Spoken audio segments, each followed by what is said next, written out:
이거 몰라가지고 완전 집 다 망치는 분들이 있는데 다 생겨서 시커멓게 다 썩는 거야. 꼭 정말 해야 되는 게 있는데 인상을 해야 돼. 화장실에서 냄새 난다 그러면 90% 이상은 다 에서 냄새 난다고 보면 돼. 야 이거 안 됐어 여기. 하자 제대로 하십시오. 밀실, 밀착, 교차 시공 이것만 잘하면은 단열 시공 걱정할 게 하나도 없어.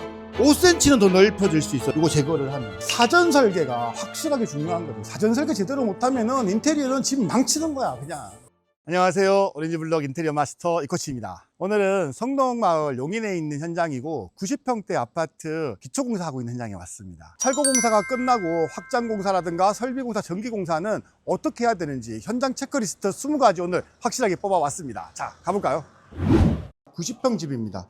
여기가 현관이고요. 그러면 1120에 1120으로 해가지고 이렇게 현장이 이제 막 시작한 지가 얼마 안 됐는데 현장 전체 점검을 한번 해보려고 왔고, 사실 집이 좀 커가지고 점검할 게 엄청 많아요. 여기가 지금 이제 미장을 방금 전에 해가지고 아직은 이제 들어가지는 못하고, 여기 같은 경우는 이제 거실 그리고 침실 2칸이 확장 공사를 지금 하고 있고, 이게 지금 난방 파이프 밑에서부터 감아 올라온 거예요.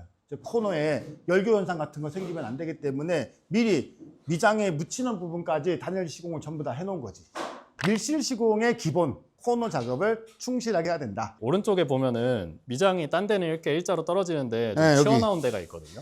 여기는 이제 분합창이 있던 자리인데 여기에서 난방 파이프를 여기서 따서 안으로 들어간 거예요. 아, 저쪽에 아직 미장 안 한 데가 있으니까 그쪽 가서 한번 볼까요? 이제 확장 공사하고 미장하기 이제 직전인데, 여기 보면 난방 파이프 기존에 방에 깔려 있는 거하고 연결해가지고 이제 조인을 잡으려고 여기를 더 까놨지. 아까 미장이 이만큼 까져 있는 게 조인부 연결하려고 까놓은 거야. 아, 이게 방바닥하고 여기 난방배관 연결하는 부분이에요.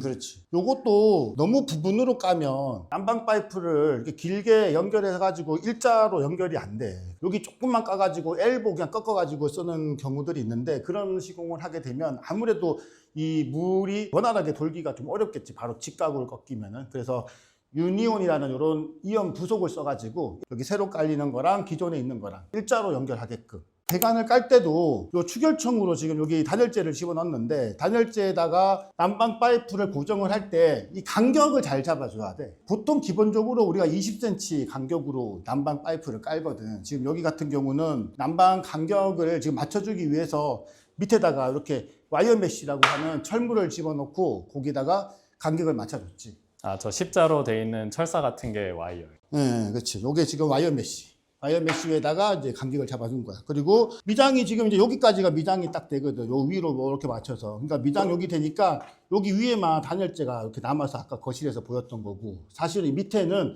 바닥에 있는 추결층으로 쓴 이 단열재하고 샤시 하부에 들어가 있는 요 단열재가 이렇게 밀실하게 서로 시공되게끔 만드는 거지. 근데 이거를 왜 이어버릴 수 있는데 다른 집들에선 왜 안 이어져서 문제가 생기는 거예요? 이미 샤시를 먼저 시공하고 밑에다가 막 받쳐놓은 고인목들이 있다 보니까 그걸 뺄 수가 없잖아. 그러면은 단열이 그 부분에 다 부족하게 들어갈 수밖에 없지. 그래도 요즘은 전체적으로 많이 이 시공법이 보편화가 많이 된 것 같아. 근데 이런 것들을 우리 고객들이 잘 관리를 하고 확인을 해야 되겠지.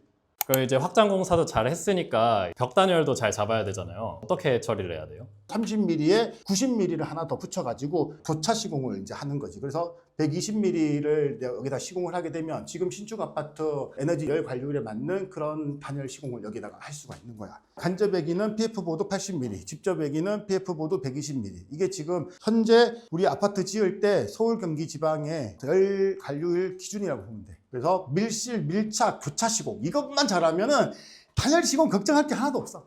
그러니까 여기 옆에 우수관 같은데 뭘 감아 놓은 것 같아요. 이거 진짜 중요한 거거든. 이거 몰라가지고 완전 집 다 망치는 분들이 있는데, 옥상에 있는 벤츄레라라고 하는 무동력 환풍기가 하나 있는데 그 외부하고 얘가 연결이 보통은 다 되어 있어. 옥상 바닥에 있는 그런 물들이 발코니 바닥에 있는 물하고 같이 묶여가지고 밑으로 내려가는 거지. 그럼 결국은 이거는 외부하고 연결되어 있는데 여기가 확장을 우리가 할 거잖아. 그러면 외부하고 연결되어 있는 이 관이 목공박수를 짜면 어떻게 되겠어? 여기서 결로 곰팡이가 다 생겨서 시커멓게 다 썩는 거야. 이거를 몰라가지고 그냥 목공으로 막는 경우가 있는데 절대 그렇게 하면 안 되고, 단열재를 우수관에다가 이렇게 시공을 해야 돼. 그러면은 단열 보온도 되고 그리고 또 중요한 거 이거. 여기에는 이 발코니 물을 받아가지고 내려가게끔 원래는 되어 있었는데 나중에 여기서 냄새가 올라오거나 이런 일이 생기면 안 되잖아. 그러니까 이 파이프를 잘라가지고 여기를 직결 처리를 하는 거야. 아니면 다 빼가지고 새로 꽂아버리든가 그런 식으로 해서 여기를 완전 밀봉을 시키는 거지. 그러면은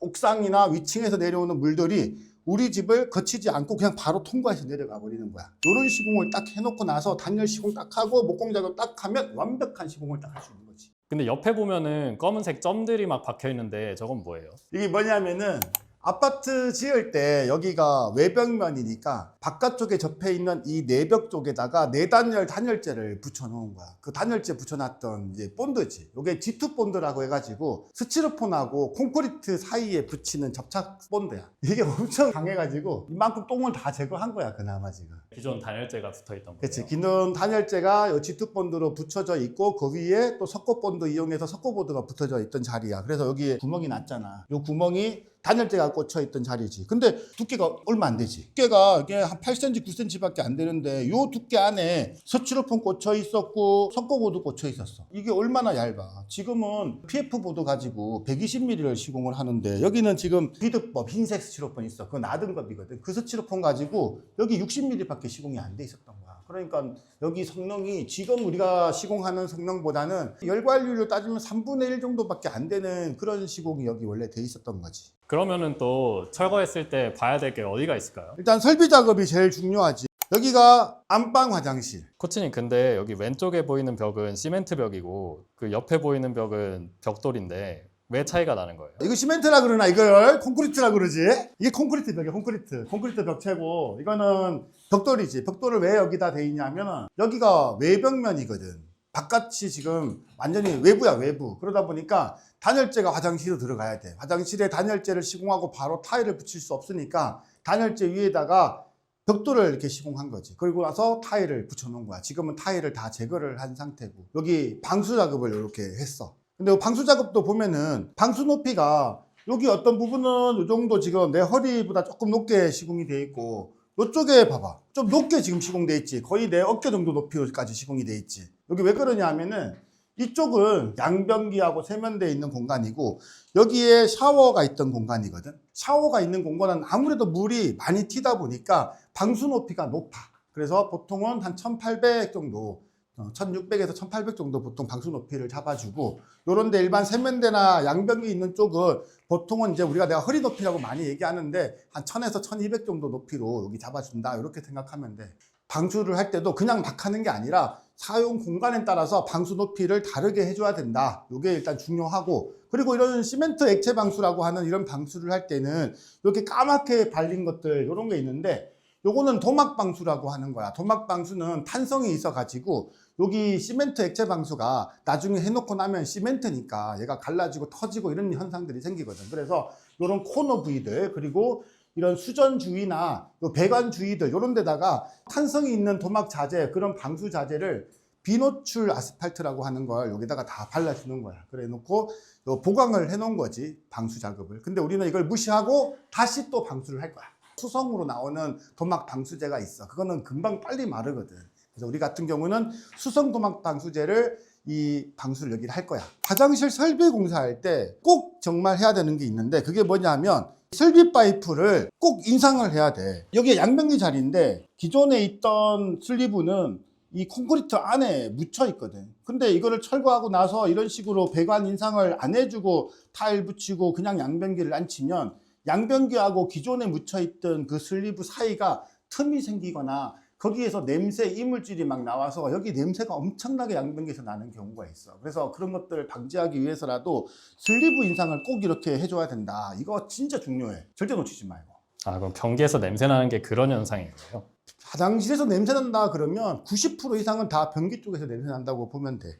요게 원래 슬리브야. 바닥 슬라브 콘크리트를 타설할 때 미리 바닥에다가 심어 놓는 슬리브가 이거야. 그 아까 보니까 여기 배관 안에 청소기로 막 빨아들이시더라고요. 응, 맞아. 철거하면서 이 안에 철거 이물질들이 배관 안에 들어갈 수 있기 때문에 배관 인상하기 전에 이 안에 들어가 있는 이물질을 다 뽑아내주고 그리고 배관 인상을 해줘야 돼. 이거 안 해놓으면은 나중에 물 다 채해가지고 다 막혀버려. 그래서 이것 때문에 여기 입주하시고 나서 되게 곤란할 수 있으니까 꼭 청소기 진공청소기 가지고 다 뽑아줘라. 이물질 들어간 거 잘 확인해라. 이거 진짜 중요하다. 근데 우리가 지금 설비 작업하면서 여기 설비 작업 끝나고 나면 단열폼으로 충진을 정확하게 잘 해줘야 돼. 안 그러면 또 결로 같은 거 생길 수 있으니까. 알았지? 그래서 기존에 있는 단열재에 훼손이 생기면 정확하게 확인해서 충진 작업을 정확하게 해줘야 된다. 이거 절대 잊으면 안 돼.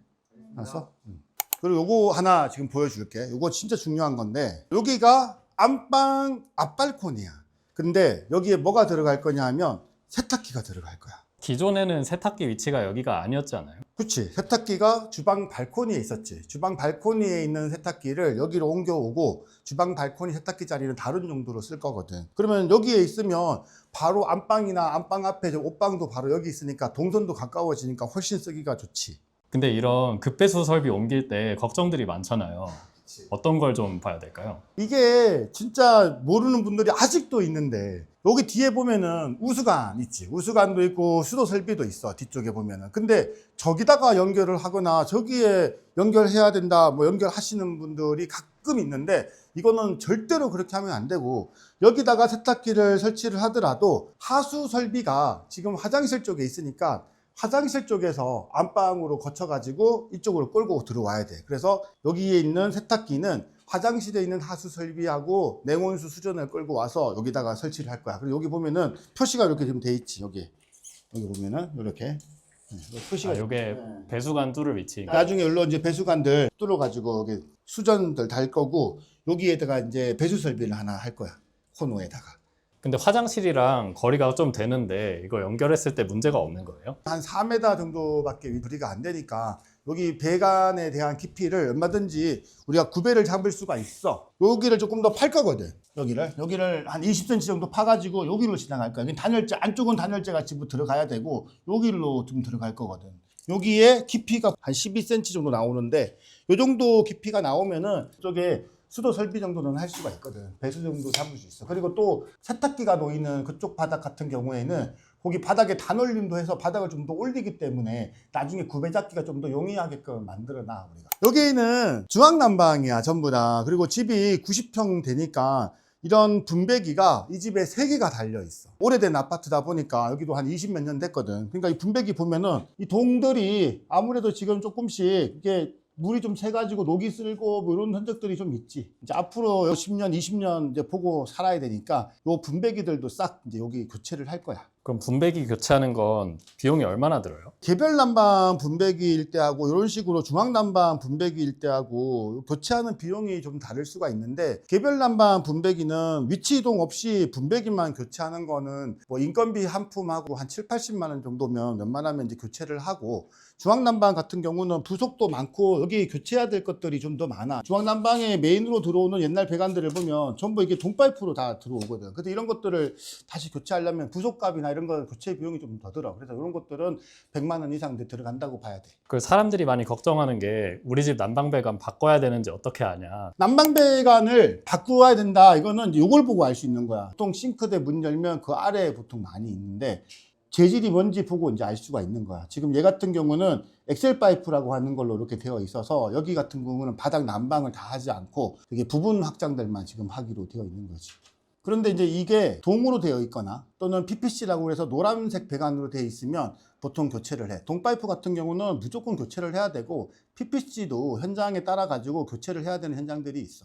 근데 저희 엑셀 배관 시공해 놓은 데 보면 다 하얀색이었는데 여기는 회색이에요? 아, 이게 지금 회색처럼 보이는 건데 왜 그러냐면은 물이 아무래도 그 배관들 사이에 녹물 같은 것들이 같이 계속 올라오고 하다 보니까 물 색깔 때문에 안에 때가 끼고 해가지고 이게 색깔이 변한 거야. 원래는 흰색 배관이야. 코치 촬영하다 말고 뭐 하세요?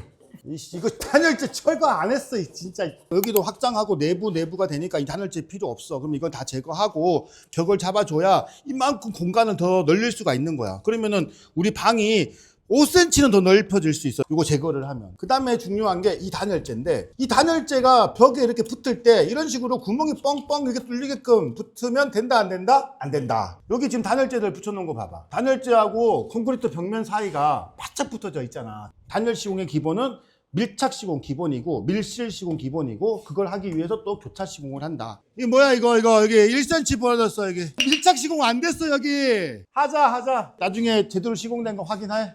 알았지? 여기 밀착 시공이 되게끔 그렇게 시공을 하세요. 그리고 여기 보면은 내가 지금 서 있는 여기는 발코니에 에어컨 배관, 냉매 배관이 여기로 지나갈 거거든. 샤시를 아무 생각 없이 그냥 시공을 해놓으면 배관이 지나갈 때 샤시를 뚫고 지나가야 되잖아. 그런 경우들이 있어. 가스 배관 같은 경우도 그렇고 에어컨 배관 같은 경우도 있는데, 그런 경우들의 설계를 미리 잘 해가지고 여기에 배관이 뚫고 나갈 수 있는 공바들을 세워줘야 돼. 에어컨 배관, 가스 배관이 밖으로 지나갈 때는 샤시를 조금 줄이고 공바를 세우고 그 공바를 뚫고 배관들이 나갈 수 있게끔 해야 된다. 안 그러면 샤시가 뚫리는 거죠? 사전 설계가 확실하게 중요한 거지. 사전 설계 제대로 못하면은 인테리어는 집 망치는 거야, 그냥. 오늘 우리가 이 자리에 온 김에 우리도 이제 반성을 한번 하고 넘어갑시다. 우리가 인테리어 이제 공사, 이제 리모델링 공사라고 해도 기존에 쓰던 방식으로 난연 CD관, 일반 그냥 플라스틱 CD관으로 전선 배관들을 지금까지는 했었는데, 수년 전에 법이 바뀌어가지고 이것들을 무조건 해야 되지만 이런 스틸 전선관으로 이제는 써야 돼.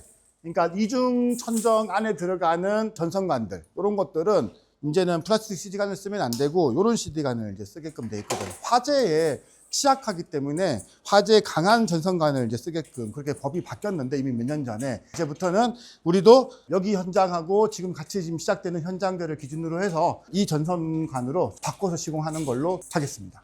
약속하겠습니다. 오늘부터. 법은 지키고 가자. 이거 내보내도 돼요? 그럼 지켜. 그렇지? 지켜. 사무실에 있는 샘플에 보면 여기다가 불 막 거슬려 가지고 불에 안 타고 한 거, 그 샘플이 있어서 약간 하얀색으로 뭐 붙어져 있는 거 있지. 이게 뭐냐면 혹시나 이제 습이 생길 거를 대비해 가지고 벽에 부착되는 부분은 습에 강한 투습지 같은 거, 이런 것들이 지금 붙어서 나와. 여기 써 있네. 중분열 안쪽, 우리가 집 안쪽으로 보이는 면은 요 면으로 붙인다. 안 타는 게 집 안으로 와야 불났을 때 그치. 이제 여기 버틸 수 있는 거야. 요 면이 돼 있어야지. 여기가 신발장 들어가는 부분인데 분전함이 있고 밑에 통신함이 있는 집이지. 인터넷 통신 뭐 분배하고 하는 게 그게 어렵지 않은데, 더 오래된 집들은 이런 것들도 없고 다 창문이나 벽 따라서 통신 전선들이 다 올라와서 집 안으로 들어오다 보니까 인터넷 선들, 이런 것들이 집 안에 막 노출이 되는 경우도 많고 되게 지저분해지잖아. 이런 것들을 미리 체크를 해가지고 작업들을 해놔야 돼. 내선 작업들을. 그렇게 해놓지 않으면 인테리어 공사 예쁘게 해놓고 나서 그런 통신선들이, 인터넷 선들이 전부 막 집안에 깔리는 경우도 있으니까 이런 것까지도 좀 확인을 해야 된다. 그 이사 가서 인터넷 가입하면 꼭 랜선을 딱 한 군데서만 뽑을 수 있대요.